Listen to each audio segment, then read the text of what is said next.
Magandang umaga po sa ating lahat. Narito ang latest weather update ngayong araw ng Tuesday, July 9, 2024.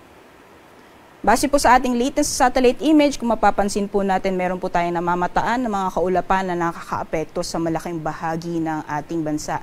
Sa ngayon po, patuloy pa rin ang epekto ng easterlies. Ito po yung mainit na hangin na nanggagaling sa karagatang Pasipiko.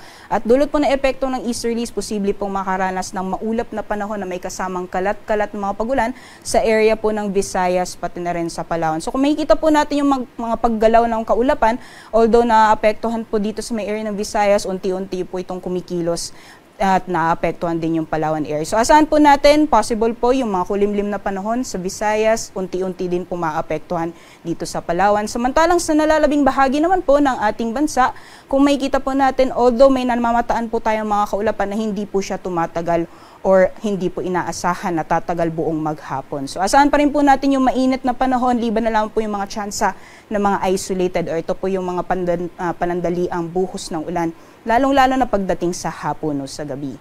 In terms of monitoring naman po, wala tayong binabantayan na low pressure area o bagyo sa loob at labas ng ating Philippine Area of Responsibility. Kaya asahan po natin sa mga susunod na araw, unti-unti po nating mararamdaman ulit yung epekto nitong southwest monsoon. Pero sa ngayon po, most likely maapektuhan lamang po yung areas ng Palawan pati na rin sa may western portion ng Mindanao. So dyan po sa Palawan, asahan po natin for the next few days, magiging maulan pa rin po yung panahon pati na rin sa may area ng Zamboanga Peninsula bago po matapos yung linggo or hanggang sa darating na weekend or possible this coming weekend, posible din po maapektuhan dito sa may western section ng Visayas.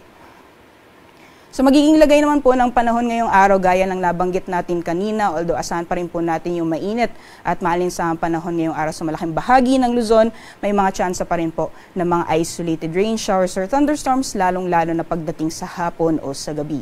Sa agwat naman po ng temperatura, inaasahan natin ngayong araw para sa Lawag maglalaw na 24 hanggang 33 degrees Celsius, 18 to 24 naman para sa Baguio City. Agwat ng temperatura para sa Tugigaraw maglalaw mula 25 hanggang 34 degrees Celsius, 25 to 32 naman para sa Legazpi City. At sa Tagaytay maglalaw mula 23 hanggang 31 degrees Celsius. Maximum temperatures naman for Metro Manila area ngayong araw, possible na umabot ng 33 degrees Celsius. Sa nalalabing bahagi naman po ng ating bansa, gaya na nabanggit natin kanina, dulot na epekto ng easterlies, yung mga kaulapan na dinadala nitong hangin na nanggagaling sa karagatang Pasipiko, posible pong makaranas ng mga maulan na panahon sa malaking bahagi ng Visayas pati na rin sa Palawan. Samantalang patuloy pa rin po yung mainit na panahon sa malaking bahagi ng Mindanao, although possible po yung severe thunderstorms lalong-lalo na dito sa may area ng Basilan, Sulu at Tawi-Tawi. So ingat po tayo sa ating mga kababayan dyan.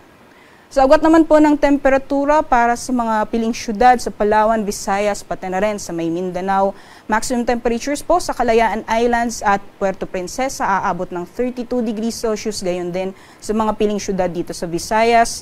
For Iloilo, Cebu at Tacloban, maximum temperatures natin aabot ng 32 degrees Celsius. Gayon din sa Cagayan de Oro, 32 degrees Celsius maximum temperatures. Agwat ng temperatura para sa Metro Davao, nasa 24 to 33 degrees Celsius.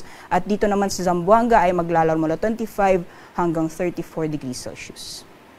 Sa kalagayan po ng ating karagatan, wala pa rin tayong gale warning sa ngayon, kaya malaya pa rin makakapalaot yung ating mga kababayan, lalong-lalo na yung may mga maliit na sakyang pandagat. Iba yung pag-iingat naman po sa mga offshore thunderstorms. Ito po yung mga thunderstorms na nangyayari sa karagatan. Ngayong umaga, si Haring Araw ay sisikat ng 5:33 a.m. at lulubog mamayang 6:30 p.m. Para sa karagdagang impormasyon, bisitahin naman po ang aming social media accounts at ang aming website pag-asa.dust.gov.ph. Yan lamang po latest mula dito sa Pag-asa Weather Forecasting Center. Ako po si Rhea Torres. Magandang umaga po sa ating lahat.